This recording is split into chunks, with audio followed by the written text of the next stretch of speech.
the island shit pissed me off so much when I was reading it. Cause I was just like, dude, he was like, nah, man, I got my own shit going on. Gotta give this Kool-Aid to my mama or whatever the fuck. And I'm just like, help them.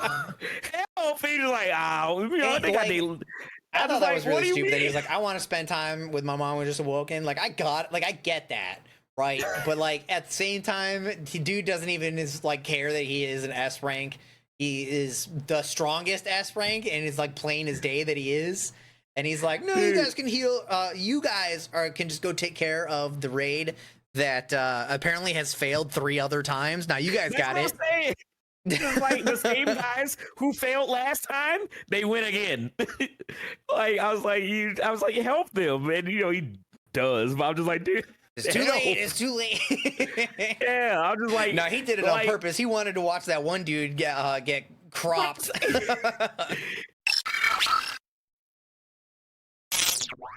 2, 1. Hey, what's up, everybody? It's your boys, and we are back for the 49th episode of the DNAnime podcast. My name is Beautiful Crow, and that's my co-host, Vic Seal, and we're here to sit down here and talk about some psychological, some very diplomatic stuff right today. We're going to be talking about anime. Big shocker, right? What a surprise. I don't think I've ever heard anime on this podcast before. What a surprise. We are pivoting. We're pivoting. Pivot. Just like Ross from Friends. We're pivoting to anime. But how you been, Vix? I've been pretty good. Week was not too bad. We got a lot of the annoying stuff out of the way at work, but I've been dealing with something else. But that's neither here nor there. But I finished this last season. I haven't started the new season yet. I didn't even know that it started until I saw that Windbreakers had their next season out. I was like, oh no, I haven't started it yet. Windbreakers season 2 episode 1 was out, and I was like, oh shit, I'm behind already. No. So now I gotta find all of the anime that I've listed for the new season. I gotta hunt them down. Oh my god. Fire Force is back too. Yeah, Fire Force. I can't wait to have to defend that some more. Can't wait for it. Don't pay attention to the Fire Cat girl behind the curtain. But I had something that I didn't even realize I didn't have until Dukes asked me for last week's podcast. She asked me if there was any anime that I watched that they generally would fight robots, not mechs, robots. And I was going through my list. I don't have a single one where the anime is about fighting robots, specifically robots. I don't have one anime that's like that. There's a couple that have like a mech or a singular robot in it, like My Hero, Deku punches the one big one, or the little robots in there. But I don't have any that are about fighting robots. Yeah, the main one, because I was there, well, Dukes had asked me as well, due to the topic that we were talking about in the last week's episode of the podcast. Go give it a listen. But I was like racking my brain. I was like, the only ones I could think of were Ghost in the Shell, which I hadn't maybe seen. Ergo Proxy. Yeah, you haven't watched Ghost in the Shell, the classic? Nope. Oh my goodness. I didn't watch the new one either because I didn't watch the classic one. You didn't watch the amazing masterpiece that was Scarlett Johansson starring as Makoto Kusanagi in Ghost in the Shell? Did not get to see it. I did not even know Ghost in the Shell was an anime until like way past its release. I thought it was just like a regular live action show, and then it became at some point a live action show, but this was before that, after the anime release. I was like, I'm not watching that. I'm going to watch my anime, and then just to find out that it was an anime, and I was like, oh no. And then it was like way past my acceptable release date, and I was like, I missed the boat. Okay, I'll get back to it. So, but I didn't. I never went back to it. I just let everybody enjoy that one, and nobody talks about it very much. It comes up every so often as like a great anime, but nobody talks about it, which is crazy. Yeah, Ghost in the Shell is phenomenal. I wonder if you would enjoy it. It's pretty much just like a detective show, essentially. There's a special forces unit that the major, aka Makoto, she's like a part of, and she handles like robot crime, and they're trying to find dude, it's been so long since I watched Ghost in the Shell. What is it? It's like the Laughing Man, I forget, like the main villain in the old Ghost in the Shell standalone complex anime that used to come out. It originally came out, like most anime back in the day, Toonami, Adult Swim era. And I used to watch it all the time at night. It was so cool and so sick because it was like this dark noir, like sci-fi, not cyberpunk, I guess, cyber noir. I don't even know what you call it, but it was like this just, special forces unit that would, take on certain cases, and they had like this overarching story where they're trying to find the Laughing Man, and then other like little episodic things. So just think X-Files, but instead is crazy future robots. I guess the only other anime I can think of is also Cyberpunk, the anime that came out not too long ago. Which I also didn't watch, but I did want to watch that one. The Cyberpunk anime is really good. It did seem like it was going to be very good, but it was on Netflix, so sure didn't get around to that one. Almost started Arcane off of Netflix. I booted it up like once. I got like 3 minutes into the first episode and then got pulled away, and I haven't gotten back to it yet. I was like, of everything to watch on Netflix, I'm going to watch Arcane. I will watch it. The amount that I play League and their subsequent games, I have to watch it. Yeah, because it's like I watched first season of Arcane. This is anime adjacent, I guess. But I love the first season of Arcane, and I don't even play League of Legends. French animation. French anime. Yeah, so it's still animation. It's just French instead of Japanese. But yeah. True. But yeah, Arcane's really good. I haven't seen the second season at all, other than like little hits and pieces that I've gotten, like, that I've seen through the grapevine, I guess. But I keep listening to the song that they played at the Game Awards, the 21 Pilot song, On the Line. That song is so good, dude. But I want to watch season 2 of Arcane. I just haven't had time, and also catch up with the other anime Netflix, or the Netflix on anime, like Sakamoto Days. But I ain't got Netflix right now. I don't know why I said that backwards. Shut up.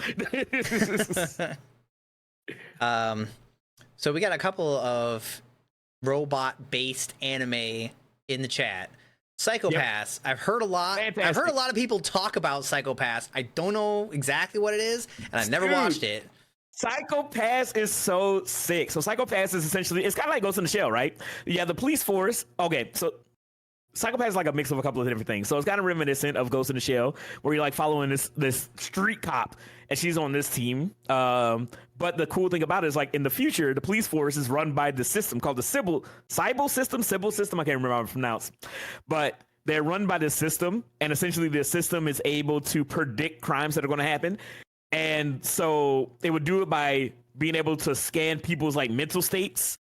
Like, so when you're going to like a checkpoint, or you're going into like a building, or you're traveling around, you hit like a checkpoint, it'll be able to scan your brain waves, because they have like technical implants and everything like that in the future, and then they'll be able to like kind of like tell like what your mental state is, what you would do. So they're essentially arresting people for future crimes, kind of like Minority Report. And so, you're kind of like getting, in the first couple episodes, you're kind of getting acclimated to the world and how the police system works. And they're, just taking down criminals, and the criminals like, I didn't even do nothing yet. It's like, well, you're liable to go crazy. Your mental state's all messed up. We gotta arrest you. And he's like, but I didn't do nothing. You can't arrest me. But you know what's messed up about Psychopaths is that, the cops that are trying to arrest criminals, but the guns that they have are the fucking guns from Gantz. Like, pretty much. So the person would be like, snapping, and it'll go crazy. It was like, all right, you have been authorized to use lethal force, and they would just take the gun would transform, they shoot the guy, the head explode. And I'm just like this little overkill. And so you're getting like acclimated to the world and how everything goes on, and that happens. You're just like, Jesus. And then as the show goes on, you start to see like what's going on with the system, the main bad guy, what's his philosophy, the philosophy of the world. It's like this whole like theological debate that's going on. It's like, is it right to try to stop someone from doing something they may potentially do in the future and using lethal force, but to prevent future crimes and people from being hurt? Again, it's very Minority Report if you've seen that movie. I believe that's the movie that I'm referencing. But yeah, so it's just like, is it right to end someone's life for something that they haven't done, but they will commit in the future? Do you have the right to have that free will and that choice to do the good thing or the bad thing, or to do nothing, instead of people taking that choice away from you because they believe that you're going to do the thing? But yeah, really, really interesting. It's not about technically fighting robots, but there's a robot system that's essentially governing the entirety of Japan, which is the system that pretty much tells you like, this guy needs to die, yeah, because he's going to do some insane stuff. Things that relate to robotics within anime are either mechs or like a sentient AI. That like just one supercomputer. It's usually not a bunch. Actually, now that I'm thinking about it, Nobody mentioned Vivi's Fluorite Eyes. Oh, That one was so good. It I had didn't absolutely finish it. no right to be that good. It That was thing is a masterpiece, it dude. was a masterpiece. Vivi's Fluorite Eyes. I can't believe I forgot about it until right now. I kept seeing people talk about Vivi's, and I was like, all right, I'll give this a check. I'll check it out.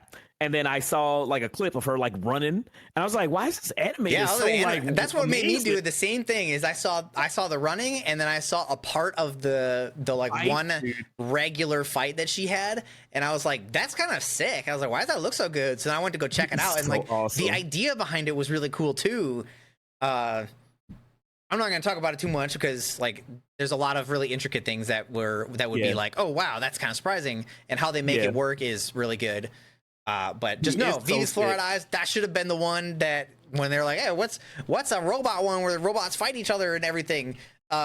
Vivi's is Vivi's. Yeah, 100% Vivi's. 100% Vivi's. It is so good, dude. There's some other ones that are mentioned, like Fooly Cooley. That's an old school one. I don't think that's really about robots fighting each other. Yeah, it is. Because you got, I don't remember what his name was, but the TV head dude, and they fight like all the guys from the evil organization from that giant iron. I don't really remember much about Fooly Cooley.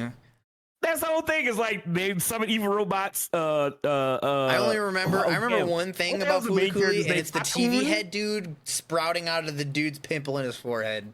Yeah, TV head dude sprouted out his forehead. That's the only thing I remember. Like, the big fucking sick guitar, and Harchan and Takun would go up there and fight like giant robots and shit. Fucking awesome, dude. Fooly Cooley, great. Was very excited for the sequels. The sequels kind of not that awesome. Like. Again, Fooly Cooley came out when I was a teenager, and it's very coming of age story, even with all the wacky like robots and crazy insane fights. Like obviously it's about a kid who has like acne that turns into all kind of stuff. It's a portal to whatever world. So, me growing up as like a teenager watching it, it really resonated with me. And I'm sure it resonated with a lot of people who were watching Toonami and stuff at the time when Fooly Cooley came out. When you go back to it, it's 6 episodes. That's it. 6 episodes, very weird concept, very, very, very freaky, and a bunch of like well animated, awesome fights. And it's very unique and very stylized. And I love Fooly Cooley. It'll always be a classic to me. But when the sequel series got announced, I was very excited. They were bringing back the English cast. It was a brand new story. I guess Takun was going to be a part of it. It was going to be, other characters, but Haru would kind of be like the main, character that kind of like goes throughout the series. But then I saw the animation for it. I'm just like, oh, this doesn't look as good as the OG show does. But I was like, I still give it a chance. And then before it came out, like everybody like watched it before me, like before I got a chance to watch it. And everybody was just like, this is disappointing. This isn't as good as the OG. And I'm just like, it never is. Whenever they try to re-release something, it's because whenever a classic comes out and it just like becomes part of like everyday conversation, there's like something special in the way that it is like existent, whether it was the time it came out, the way that it was animated, the story that came out that was related to however the world state was. You can't do it again. Usually it just doesn't work like that. You can only do re-releases of things that are like good standalone, and like I don't really know how to describe it, but it's most of the time classics will only work the one time, and if you try to redo it, then it'll be like, this isn't right. It's like something's not right. Like if you try to imagine trying to redo like Bambi or something, like that would just be weird. Yeah, Disney. What happened if you try to do Snow White again with Gal Gadot in it and stank up the joint? But just wouldn't be the same. It would be the same. But that was like a relic of a time, because like if you watch it now, it would be like on whatever platform. It'd be like live stream or Blu-ray. It'd be like it would be almost too high quality for it. It needs to be like on the VHS or just like a plain old DVD where they were like pretty low quality. Because otherwise it's just like you live the nostalgia. Yeah, because that's part of it at that point. Like that's what you latch onto, is you remember things as they were, and then when they're re-released in their like new form, they're not as they were, so you don't get to feel through your rose-colored glasses glasses anymore as they rip it away from you, which makes you not like it even more. So that's definitely something that needs to like be apparent when classics are being made. Like when something sticks around for a long time, you can't just make it again. You can make the next one, but you can't make the same one again. So then how do you feel about the Kenshin remake? The OG was better. I don't get me wrong, the new one is good, but one, it was a relic of its time. It there was some like more, they're not gory, but I'll say grotesque moments. For example, the first time Kenshin fights the other Batosai, the dude that steals Kaoru, when he like cracks his nose, that's twisted. When you saw it for the first time and he like snaps it back into place, you're like, ugh, what the, that's so gross. But in the remake, he breaks his nose, but like you can't even tell, like it looks normal, and then he just like lightly adjusts it, and then they do like a little bit of cracking, and you're like, I mean, I guess. So, yeah, I mean, things have gotten more censored. And then that's like, again, that's part of it, is like you have something in your mind, and I was waiting for it. I knew it too the whole time. I was like, I'm gonna watch up till that fight, and if they fuck up that fight, then I'm just gonna stop watching it. They didn't do the gross nose thing, which I was a little disappointed about, but it did also take in the new version of animation, so it was like the rest of the fight was still good. So while the new one is not as good as the old one, I would say that they're close in different regards. Like, I would give the old one like a 8.5 out of 10, and then I would give the new one like an 8. Like they're pretty good. It's just like some of the more striking moments are kind of pulled out because of censorship. But the new cleaner animation does really good for the Kenshin style. Okay, because now that's got me thinking about like sequel series that come out like a long time after. Because like I love Soul Eater, right? And I know a lot of people would say like, "Yo, you need to read the manga," which I want to do at some point. Because obviously Soul Eater, I guess the anime caught up to the manga, and they were kind of like running at the same time. I think Soul Eater could be done again. I think it could, because they can do Soul Eater could be done again. They can do the Full Metal thing, and they can follow. They can break away from that bullshit. What is it? The Kishin ending where Maka just like punches him and it's over. They can away from that. They can follow the storyline and then crack to the side. They can pull it off. Okay, I believe, especially seeing Fire Force being able to like their animation style, they can do it again. They can do Soul Eater 2 or Soul Eater OG Brotherhood. Res's I call it Soul Eater Resonance. That's what I would call it. Or something like that, dude. That would be so sick. I love Soul Eater, and so I got excited when they announced Soul Eater Not. And then I saw the first episode. I was like, this is not Soul Eater. What is this? Dude, the animation was so off. Maka and them didn't even look the same anymore. And I was just like, oh, why? And it was just like, we're the three girls as new main characters. It just felt like any typical anime, but with Soul Eater like sprinkles on top. And I was just like, this isn't Soul like, Eater. This might be Soul Eater in name, but not in spirit. Exactly, dude. Soul Eater is so cool. Even with the kind of jacked ending, Soul Eater is so sick, and I would always recommend Soul Eater. I want to go back and rewatch it, but I want to watch or read the manga. Soul Eater has so many cool fights. I love Black Star. I love Excalibur. I love Soul and Maka. I love Death the Kid. I love that everybody hated Excalibur because he didn't bother me. So I was the guy that liked to just go around during the conventions and start singing the Excalibur song and watch everybody look around for who's singing the Excalibur song. So... They just dogpile you, beat your ass. But no, I love Excalibur, so I thought I was going to hate Excalibur, but when I watched Soul Eater, he was so funny because he's like so egotistical and shitty, and then everybody would just be like, dude, I hate him. So whenever he would show up, they just be like, oh my god, fucking Excalibur. It was always so funny to me, dude. And his episodes being like weird filler where they're just like, hey, we heard about this weapon that everybody, like the legendary weapon, let's go find it. And then Black Star and fucking Soul went to the cave. They go find them and they just regretted that entire experience. Like, I thought that was hilarious, man. There's so many funny moments in Soul Eater. Like, over dramatic, they always like drew the faces. Oh, it's Soul Eater. Again, I there's a lot of fantastic anime right now. We got Fearin', we got a bunch of incredible stuff, but I miss the mid 2000s anime art style, like the early Naruto art style. A Soul little bit Eater, sharper, kind of more, Yeah. maybe a little bit faded in some areas, but sometimes the faded colors like make it work. Like when Black Star did have his like inner training when he had to fight I don't even know what that whole scene was. But when he had to do it, it was like more faded. It was like grayscale. It was like really intense because of that. I don't know if they were to try to update it, if it would be that good. Like I feel like it'd be weird. If they give it back to Bones, because Bones is doing Fire Force. Fire Force is Go amazing. Bones. Go Bones. Go Bones, dude. And I was so mad when Bones lost One Punch Man. I don't know what happened with that whole deal, but Bones is amazing. They do one My Hero as well. Yeah. And they did Mob Famous Psycho for 100. their block destruction. Yes, 100%. Anytime Todoroki's on screen, you better be sure of bajillion ice blocks, ice cubes is gonna be flying everywhere. But for those moments with Ida's doing the fucking reciprocal burst, he's just flying across the screen. It's so sick. It's so sick. It's amazing. But yeah, there are some sequels that work, some that failed, obviously. Soul Eater not failure. This is a sad one, but we talked about it before. Devil is a part-timer. Not as good as the OG.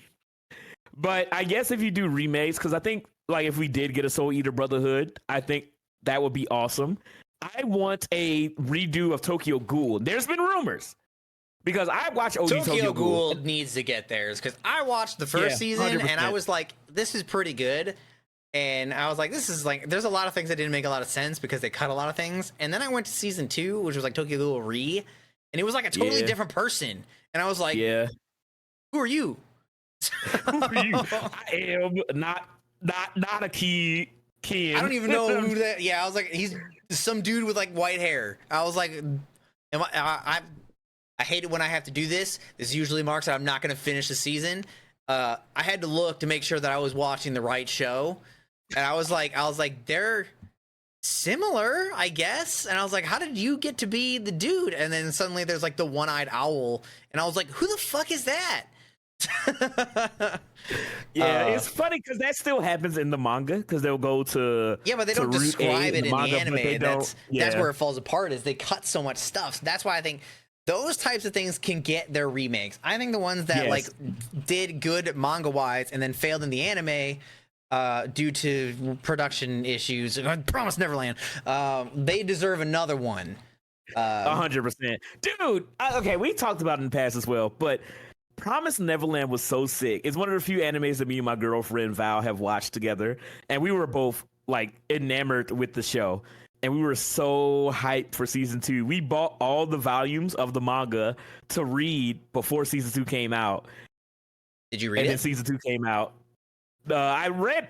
No, I didn't finish Promise Neverland because I was so distraught by watching season 2. I was pretty okay because I didn't read it. I was pretty okay with season 2 when it came out, for the most part. You can tell they skipped so much stuff, dude. All the way up until the end, and then at the end where they like won, and then suddenly they were just scattered around the world, and like I'll never forget the singular image of Emma standing on a crystal lake across from a dead dragon. And I'm like, you didn't think that would be something that we would want to see? Like, what is that?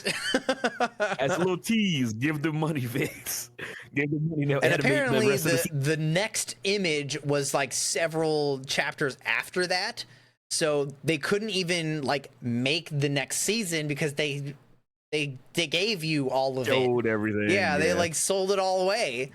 So that was so sad because the first season was fucking crazy. Yeah. And then the second season started off pretty good, and I liked the characters, but the ending was just, what happened? They put 150 chapters into one episode. I was like, what in the world? Because like for me, Vix, like if I'm watching the show, like every now and again, like say for ReZero right now, I watch the episodes. I'm like, dude, I love the show. I'm having such a good time. I'm having so much fun. Still 11 the same way. I wouldn't know that they cut anything from like ReZero. You know what I mean? Yeah. Unless somebody told me. Because it just feels like a really good story. I'm really enjoying myself. The fights are really cool. I love the characters. It's great. It all makes sense without the cut content. So, like, yeah, there could be content that, like, deepens your understanding of some characters, but they're not necessary per se. in the But grand then scheme of Promise it. Neverland. Promise Neverland, I would Promise 1000%. I was like, Neverland was like, hey man, by the way, we're letting you know right here at the end that we cut everything. we fucked it. Dude, maybe I'll look it up this week and I'll come back with a report next week. There's got to be some kind of like story behind that. There has to be some kind of interview that came out or something. There has to be something like they ran out of budget, they canceled the adaptation, something. Yeah, like there has to be some. I mean, we got it with Blue Lock. We know why that happened, even though it's sad, but you know, actually there has to be something. Speaking of, the beginning after the end anime came out. Got one episode. I didn't get to see it yet. I didn't see it, but I have heard nothing but fucking bad things. Dude, everybody has been talking about it being so bad, and like I've seen a couple of clips, and I'm like, yeah, they're like. I feel like Blue Locks was still worse. Blue Locks was 100% worse. But I was like, yeah, I guess. I feel like I would be relatively okay with that, like with what I saw. I was like, it's fine. But the problem lied in the how do I say it? The status of T-Bait. T-Bait was like the better solo leveling, and if it wasn't labeled like that, they probably would have just let it go. But because it was like that, everybody lost their mind, and to them, they did delay it. Like they canceled their production, and they're going to do it again. They canceled it after the first episode because they got such negative feedback that they're going to do it again. So okay, so I'm of two minds with that. Awesome that they're seeing like, hey, we didn't meet the measurements of the expectations of the fans. We want to do it right, and we're going to go back and fix this. I just feel bad for the animators because that's going to put them through more work.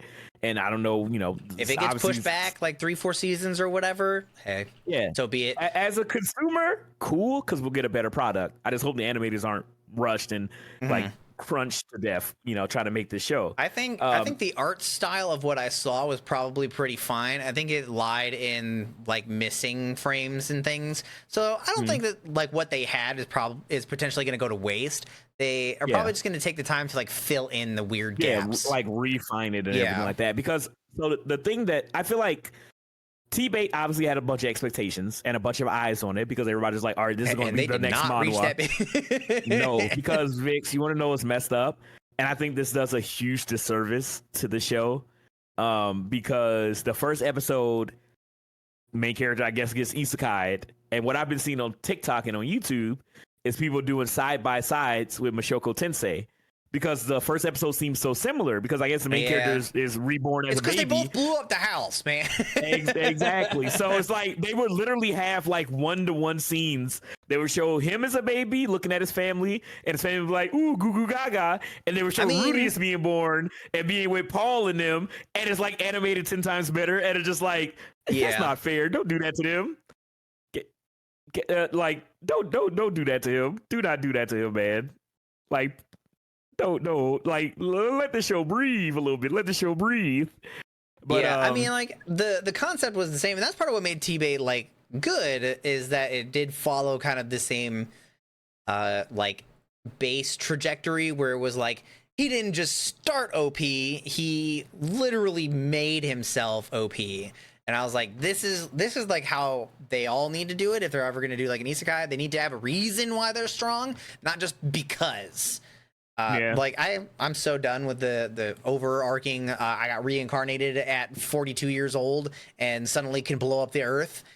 Hey, there's an anime title if anybody needs one. And I'm the most powerful healer, and I didn't expect to use healing this way to be God. And I'm just like, all right, I get it, man. It's just a gimmick at a time. Yeah. So wait, did you read? But there are some other ones, right? Huh? You read T-Bait, right? Yeah, I'm caught up.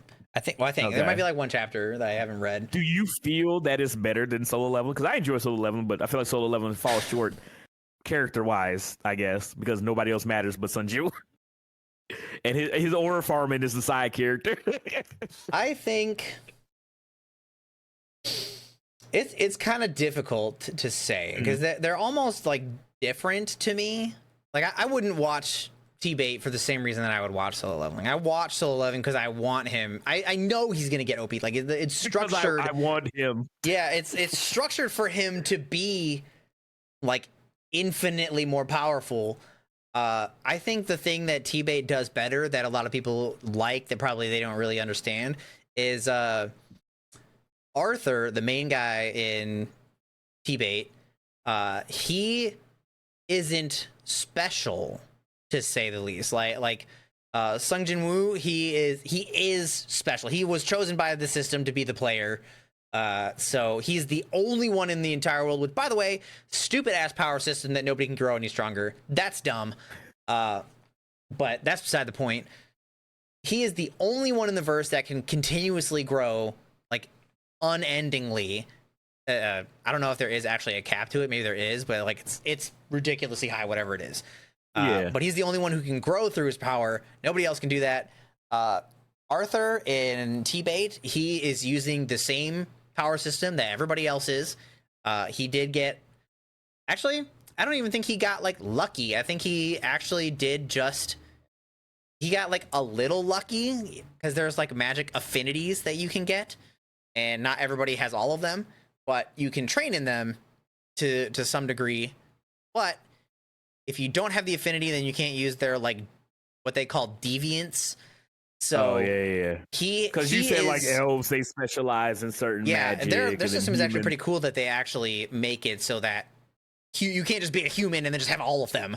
Like like each elemental affinity is based on like which race you're a part of, which I think is pretty cool. Race is magic. Let's go. But like in the confines of that world, a lot of it made sense. Yeah, and that I think is the part that everybody likes that they don't know they like, is that he's using the same system that everybody else does, but he got the head start. That's like the thing. That's the same thing that happened in Mushoku Tensei, where he got the head start. In Mushoku Tensei, they thought that you didn't get access to mana until you were like 5 or something, and then you just had a mana core. But he kind of generated his, and Arthur does the same thing, where he uses his past life experience to generate the starting point, which is the mana core. But that is, I don't even want to say like the characters are better really in T-Bait, because like it's really just him. Like the rest of them are like just there for the most part. Even though like the love interest, she is within the normal standards, she is very powerful. And then there's this dude who got 4 years of a head start, and he is just ungodly powerful. And there is like the good part is that he's not an outlier. Like everybody could theoretically get there, but they're using the knowledge that they have of their world, and he's using the knowledge of his world, and it's giving him like kind of an edge in how to understand the magic. But on the flip side, he is also not like the best in any one of his like affinities, which is also good, because that means that there are people in the world that are still stronger than him, even though he is OP. So that's kind of the thing, is like Sung Jin Woo is overwhelmingly OP. Like, who is gonna stop Sung Jin Woo? The S rank guild master or whatever? Nah, probably not. But in T-Bait, most of the people that are around him are either as strong or stronger than him. And I was like, that's pretty cool. I like it when they're strong, but not the strongest. So because I don't get me wrong, I love solo leveling. Solo leveling is so sick. It's so cool. Season 2 has been amazing. My only issue, and I feel like a lot of people are kind of coming around to this now, is that in solo leveling, everybody else is just a measuring stick for Sun Jinwoo. And that's my biggest issue. It's just, I get it. It's solo leveling. It's all about him getting stronger on his journey. And it's a great story. I really enjoyed the ride, but it feels bad when you're just like, oh, I like the Mr. Sung, you know, like the one-armed dude. Yeah. But he's stuck being a level B swordsman. So they once just put him on screen every now and then, they're like, hey, remember this guy? Yeah, he's like best friend, him and the B rank healer are like struggling against a singular ant, and then Sung Jin Woo's like, yeah, I can just wipe the army because I feel like it. Yeah, and it's just like everybody became a measuring stick, and then when they introduced new things and new mechanics to the world and different people, that's cool and all, and the characters are very cool, but they're just there to be like, what's the next level for Sun Jinwoo? And then when he beats, because that is like the people are measuring sticks, the enemies are measuring sticks, the situations are measuring sticks. Because a lot of time, like Sun Jinwoo would be like, I fought this guy. A B rank hunter would have to be, the one to take this down. I must be B rank strength. And then he'll like, I fought this guy. This must be S rank. Like it's cool. I love power levels. I'm a Dragon Ball Z head. I'm a meathead. I think it's really cool. But I do like other characters as well, and nobody really like shines as a character. There's characters I like. I love the guild master dude, the old dude. I forget his name. Like the low cut hair and all the scars on the face. He's sick. The dude that turns into a cat. And he's like, I'm a S rank hunter. Yeah, whatever. I wanted to see more about him, and all I ever see of him is getting fucking rocked. Yeah, all he does is show up and like turn more to a tiger, and that's it. That's all he do. He's like, my eyes turn to a tiger. Ooh, I'm a bad mamma jamma. And I'm just like, cool. And then the evil dude, the dude who was like in America for a while, that came back like, you killed my brother, you bastard. He's like fighting them, and he's like, I got my tiger arm now, and I'm getting buffer. And he just keeps progressively doing that, and then you finally see him use it, and it's like, oh, that's cool. But you're not the main character, so you don't matter. And I'm just like, I want. That's my biggest issue with Soul 11. I just wish the other characters had time to shine. I think T-Bait kind of does something similar. Their characters aren't totally thrown to the wayside, but they are essentially measuring sticks, where they're kind of like, a lot of the people are talked up to be like a certain level of strength, and then they're just like, here comes the main guy, and then he just like wipes the floor with him, and you're like, okay, so you're a little bit stronger with him. But they're not like, they don't do what solo leveling does, where they're just like, well, you can't get any stronger, so you're out. They make them learn a lesson, and then they're like, okay, well, I can do better. And so then they train, and then you get to see them have like, they were used as a measuring stick, but then they like also used other people as measuring sticks. So like, it's not just him. He's not alone. Like, he is alone in like the world that he lives in his head, because he does have his previous life. But he's not the only one being showcased. And like, you do care about the other characters. Like, they show the characters not for a long time, but when they show them, they are relevant. Like, they're not there only as a measuring stick. Like, they kind of become one, because like they have to be a stature in the world. So like, what the power level of what you guys will hear is called a lance. You'll know what the power level as a lance is, and then they kind of use that as like a measuring stick for him.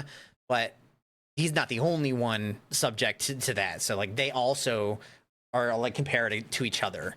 So I think they do better in the character writings, in the general character writings. Lately, it kind of feels like they let Arthur get away with a little bit too much. Or he is just making like ridiculous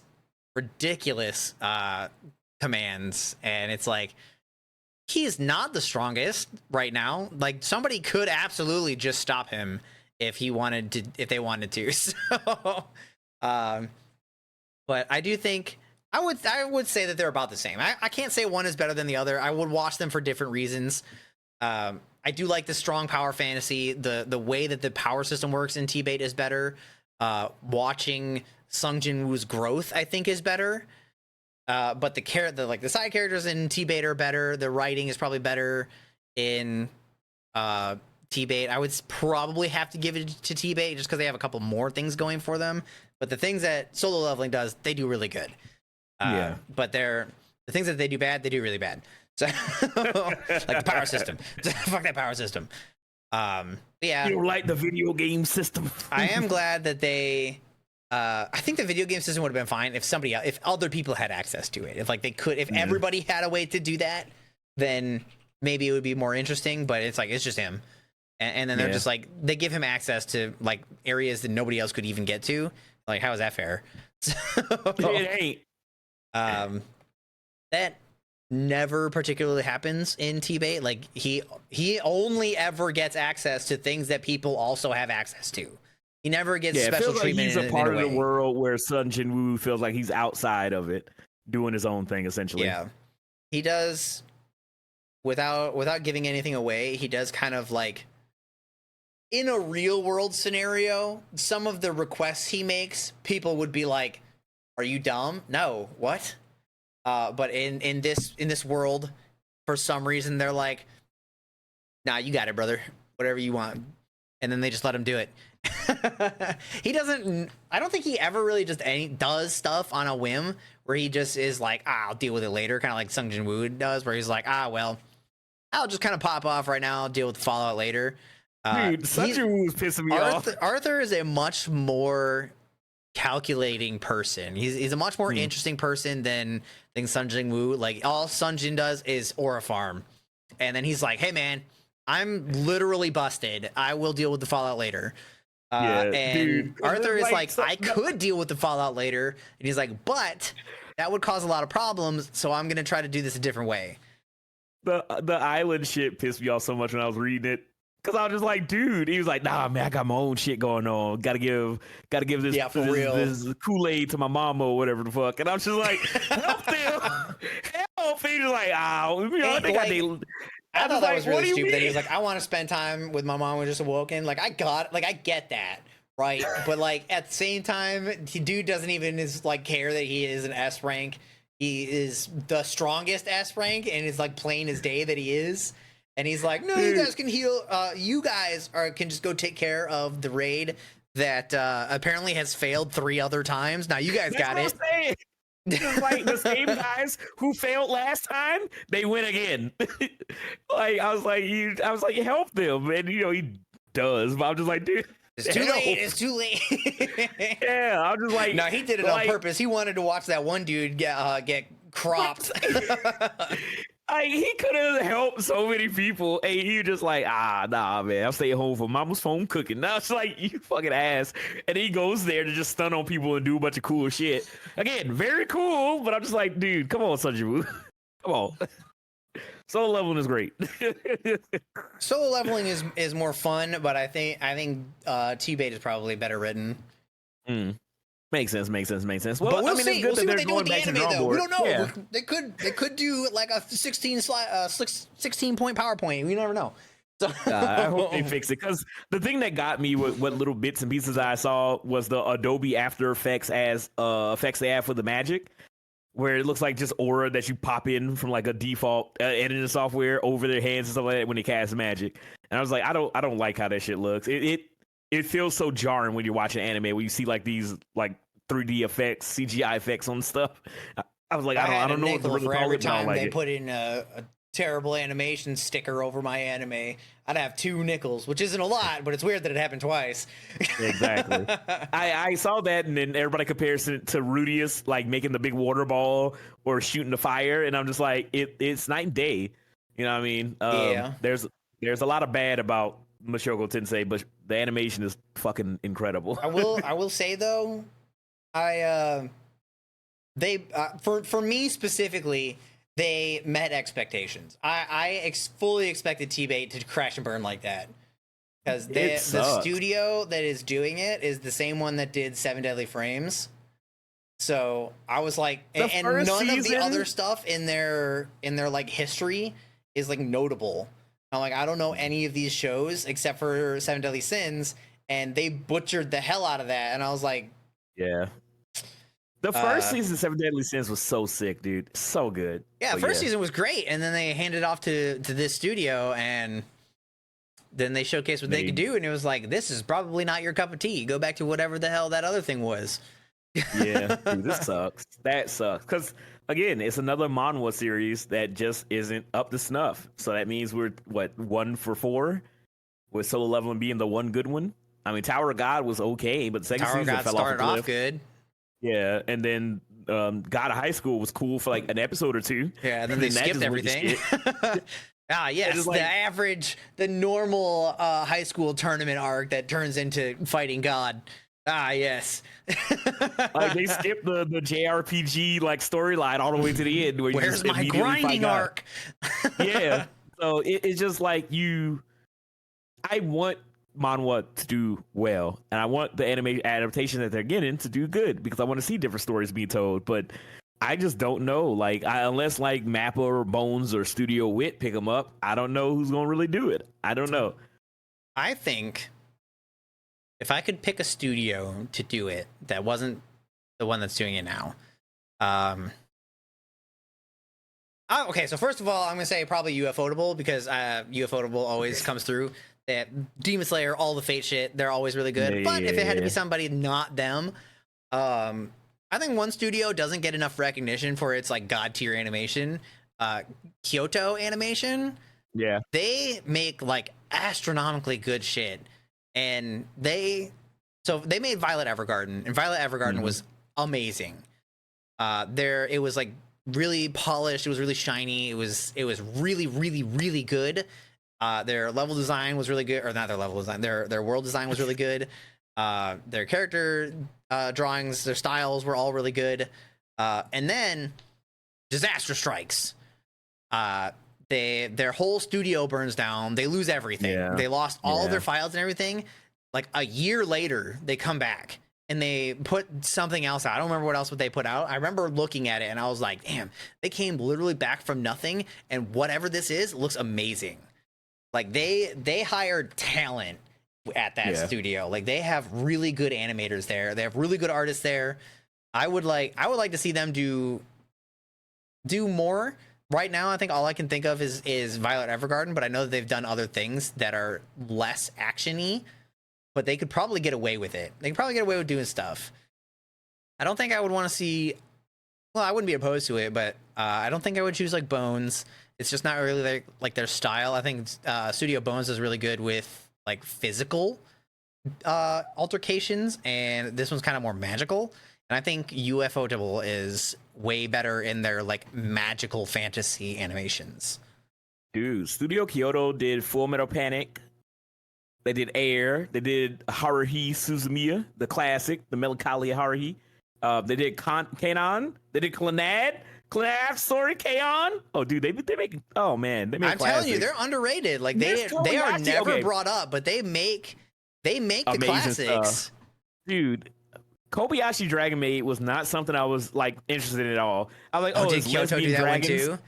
You know okay, well, I know they can do it then because they did the fight scene between Toru and the fucking water dragon, and that was insane. Oh my god! Every time I see a clip of them, like the ground splits and then the water dragon's like falling, the wind's like rushing, a comet like, down the abyss.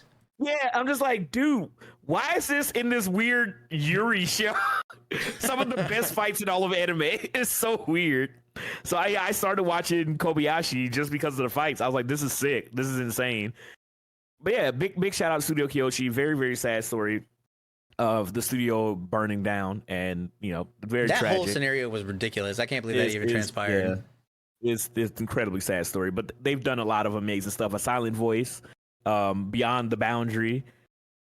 Beyond the Boundary, yeah, dude, They a lot of these I didn't even know that they did. Like I didn't know they did Beyond the Boundary, but like they've apparently showcased that they can do action anime, and they can probably do the like otherworldly things that happen in Tibet. They could probably, I believe in them. Give it to them. I choose you, Kyoto Animation. all love the Kyoto Animation because that whole story was incredibly sad. But yeah. Big shout out to them. But speaking of very well animated shows potentially coming back, well, not really potentially coming back, but coming back, One Piece. One Piece is back today, actually. Oh, really? Have you seen anything about the... I didn't even know it was coming back today. Yeah, boy. I think today's episode was like somebody told me that was a longer episode. I haven't watched it yet because I've been here live. But yeah, recap episode. The next week is going to be like a double episode or something like that to kind of get us back into the story of Egghead. But I've seen bits and pieces of it because a lot has changed over these last 6 months. Obviously, they said they want to go back to the drawing board because apparently Wano and Egghead weren't animated well enough. I don't know what's going on. I don't know what kind of animation steroids they're giving the animators, but if the Kaido fights and Gear 5th wasn't good enough, like what is going to happen in the second half of Egghead, which I'm very excited about because we're going to be getting a lot of really good fights because I read the manga. You're going to be getting a lot of cool stuff. In the next part of Egghead. But there's a couple of things I wanted to talk about really quickly for One Piece coming back. One, huge shout out to animation staff. The new opening looks incredible. Oh my god, it's beautiful. Dude, 100%. It's beautiful. It is beautiful, beautiful, beautiful. The animation's still incredible during the episode that I've seen so far. I've seen some bits pieces of people talking about One Piece being back. Another big thing is I guess right before the One Piece anime went on strike, the voice actor for Frankie has retired from voice acting due to age, illness, and his voice. He's not being able to do it. And you can hear in some of the episodes, the more recent episodes, his voice is, he's not as super as he used to be, which is very sad. I think he's the first Straw Hat to kind of like lay down the role. Yeah, he was probably a kid when he started. Yeah, One Piece has been going on for a long time, man. It is kind of like a part of it. That's why when the One Piece comes out, they're talking about, having a whole new cast of Straw Hats. If you think about it, man, there's a chance that the whole cast just has to rotate out because they just get too old. That's wild to think about. That the anime is going on long enough. Like we've had manga go on for a long time, and there's other anime that go on for a long time, but they don't typically have like this same cast in the show for a long time. So you can kind of justify like swapping characters out, but this one's gonna have their main staff or their main cast just be here for like 35 years. And it's amazing that only one of them, to my knowledge, has swapped out so far. Have you heard Frankie's new voice actor? I have. So do you want to know who is Frankie's new Japanese voice actor? Sure. It is... So I forget his name, and I can look it up really quickly, but the Japanese voice actor for Frankie, he picked his replacement, and he chose the Japanese voice actor for Toto from Jujutsu Kaisen. So I heard some of him today. Oh, man. So he's now the new Frankie. It's either going to be amazing or totally wrong. It's amazing, but different. Because Frankie, the Japanese voice actor for Frankie, goddamn legend. He's also Bon Clay and a couple of other characters in One Piece as well. And I love Bon Clay. Oh, the Mugiwara boy, all that fun stuff with him in number 3. Great. His voice is very iconic, and I will always, do a super for your boy Frankie. But yeah, the new voice actor is the Japanese voice actor for Toto. His voice really sounds good. He has that weird growl that Frankie has, where he's just like flavor, that kind of stuff. Yeah. But obviously, he sounds like a different person. I think he's doing an amazing job so far. From the small bits that we've seen from this episode of him talking to oh my God, what is his name? Oh my God, Brooke. Chopper. No, not Brooke. Smart guy, big head dude, apple head, big head, the Isaac dude. That was his name. I forget. Egghead Island Maker Man. Oh my God. What's that? What is it? Vegapunk. Oh my God, dude! I stayed up to 3 o'clock playing Magic the Gathering. I'm tired. I stayed up to 3 o'clock playing Abiotic. What? Oh, our lives are falling apart. But yeah, he was talking to Vegapunk. He was talking to Vegapunk, and you hear his voice, and it is different. It is younger. It's deep still, and I think he's going to do a really good job. I don't know if you saw when they passed the torch when they did the announcement at the One Piece event that they were doing. But the original voice actor from Frankie, he came out. He said, his piece. He gave us a beautiful little speech. He brought the new voice actor, and you know what he did?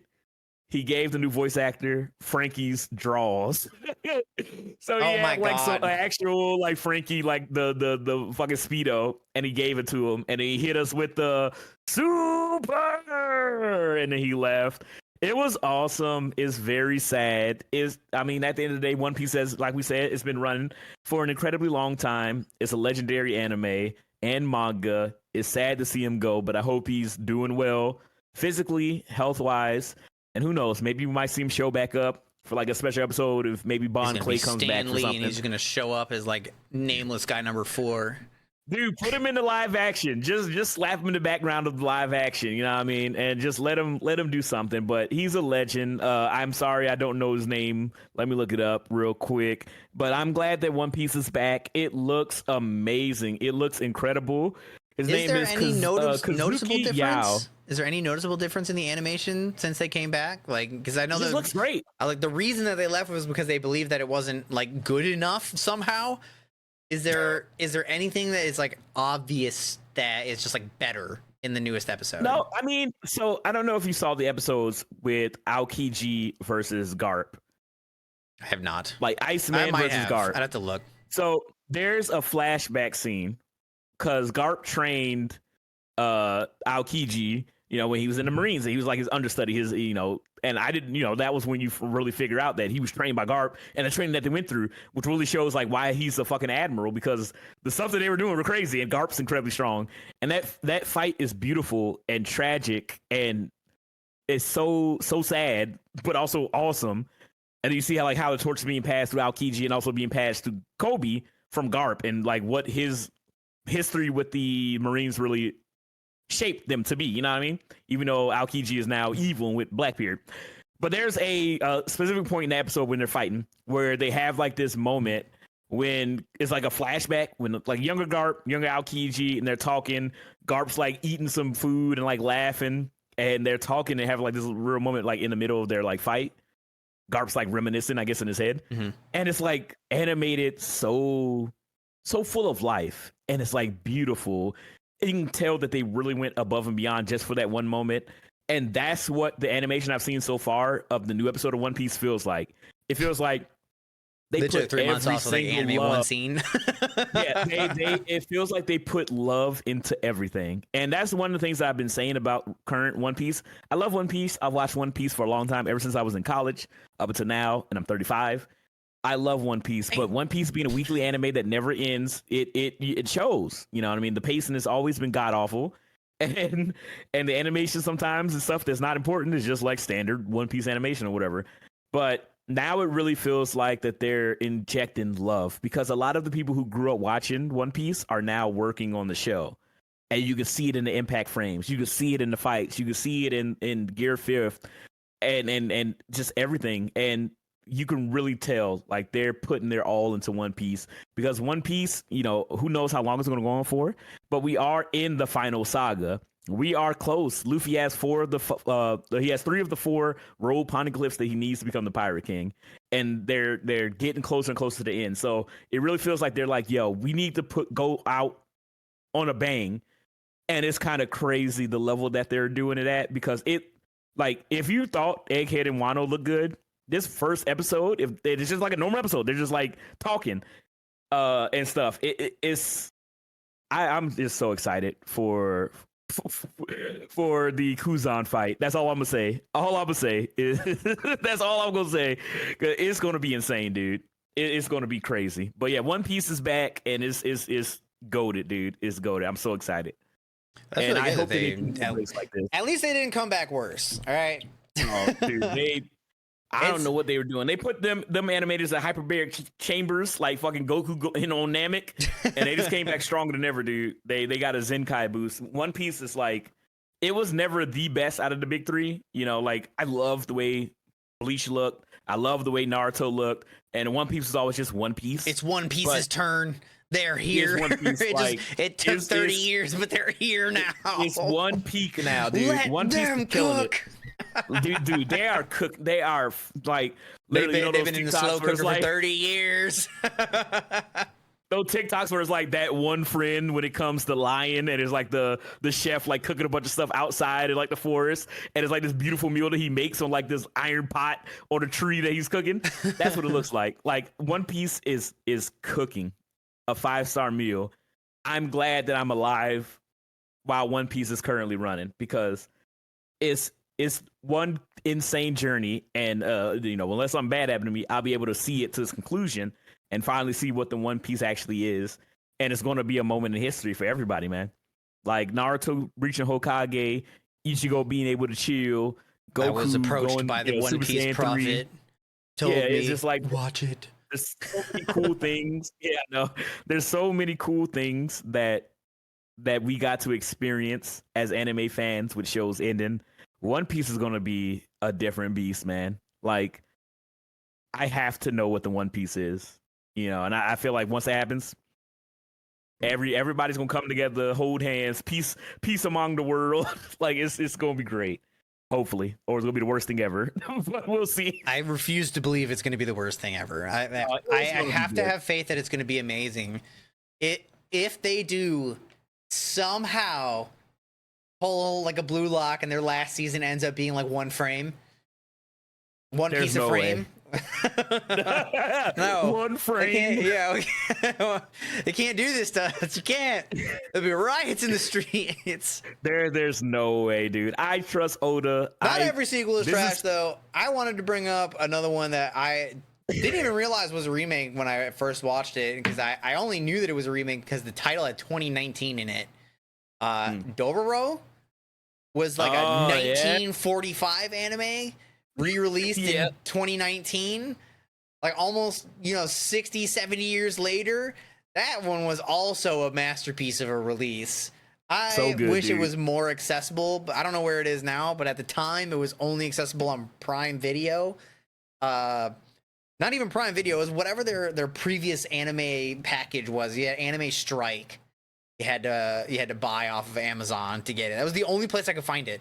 I was like, this sucks. Yeah. This sucks. It's such a good show. That and I don't know if this was a sequel, but this was in the same package. Inuyashiki was like one of the first CG 3D animation ones that didn't look like shit. Except for the main guy looked like disturbingly like the Light. Looked like Light with black hair. I was like, he looked like Light with black hair, and I was like, damn. Do you like One Piece? They literally identical except for different color hair. It was crazy. Yeah. But those were good ones. So good, dude. Oh my god, it's insane. I think when they want to remake something, waiting like 70 years to bring one back is probably fine. It's gonna be pretty difficult to be like, yeah, no, the one 70 years ago was better.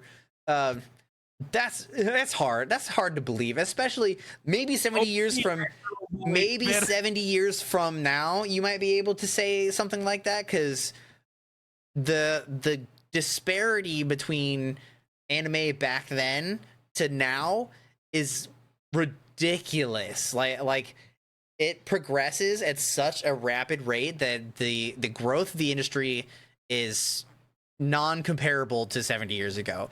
However, 70 years from now, we have yet to see how far it can go, and like we've seen amazing work. Violet Evergarden, Vivi's Fluorite Eyes, Demon Slayer's animation, Jujutsu Kaisen's choreography. How far can they actually take it? It's kind of like every show to be fair in quality. Yeah, like there's like an upper ceiling like they can only reach until they start trying to like delve into photorealism, and it's like don't do that. Yeah, please God, don't do no. that. Well, we already got that trash before. Don't try it again. Nope. I saw photorealistic Obama. I don't want to see that again. Hey, only use it as a one-off in good animes, right? Yeah, it died. Woo. But yeah, I don't know how far they can take it. I hope that it does continue to go in the right direction. Animators, please get paid. Continue to do great work. Please try to limit the amount of slopware that gets released, where it's just like random trash. But I love X Arms. Watch X Arms with me, Vince. Go ahead and say that with a straight face. Try to say that without laughing this time. I love X Arms. I can't do it. There was no arms in boxing. Oh my god. But yes, I hope things only get better overall for everything, man. I'm so glad to see One Piece back. There's so many bangers coming out. There's like hidden gems in every season, except for that one season like last year that was like dead. But there's always hidden gems every single season, which is always cool, especially as an anime fan. Upcoming season seems like it has good things, but there's not a lot of them, which I'm fine with. I'm chill with that. If I would rather have 6 to 7 really good animes release that I can watch than 13 to 18 like slightly above average ones. Like I don't need 17 Osans. All right, give me 6 free runs. All right. True. It's just it gets to be a lot to watch that much, so I would rather have them like release a little slower. I have to go back through the list to make sure I didn't miss anything, but I haven't heard a lot of what came out this season. I just know Fire Force, Windbreakers. Dude, that's crazy. I'm so hyped for Windbreakers. I did not know it was coming back. There was at least one other thing that I was like, Gondagon's coming back soon, if it is already back. Not Soul Eater, Jesus. Fire Force is back as well. That's really cool. Yeah, I'm happy. There's a couple of things. We will be doing a season preview, I guess, next week. yeah, we'll take a look at what we started and what we're excited for. We'll see what's coming out. Because I'm so out of the wear. I knew this last season ended. It's so weird seeing my list like ReZero. 6 anime, and like I have 7 here, and one's from last season. Yeah. It's not normal. But it's easier to keep up with, so I'm down. I'm down. So next week we'll go over probably not the same way we did last time where we just did everything. We'll probably just go over the ones that we want to talk about. Yeah. So make sure you guys come back for that. We'll see you again next week for the 50th episode of the podcast. That's a big 50 episode of the podcast. Thank you all so much for participating and hanging out. Leave your comments. If you have any of your favorite sequels down below, I want to hear them. What came out 70 years ago that came back that you guys like to see? Let us know. Before you use even more. Yeah. But we'll see you again next week. Yeah, we'll see you next week. Leave us a thumbs up, please. Hit that subscribe button. If you made it all the way to the end, let us know. Just throw it like I did it in the comments. Like all that helps us out. But yeah, we appreciate you guys hanging out and listening to the podcast. It's always a good time. And we'll catch you guys, like Vic said, next week for the big 50. We're almost 1 year of podcasting. I think we have hit 1 year, but shut up. 52 time-wise, will be we the year made anniversary. it almost 1 year's worth of videos. We had this year's been a little crazy, but Mother Nature not liking us, and then technical difficulties not liking us very much either. So we've done our best. We appreciate you guys for sticking around with us and hanging out and chilling, and we'll see you again next week. Bye, everybody.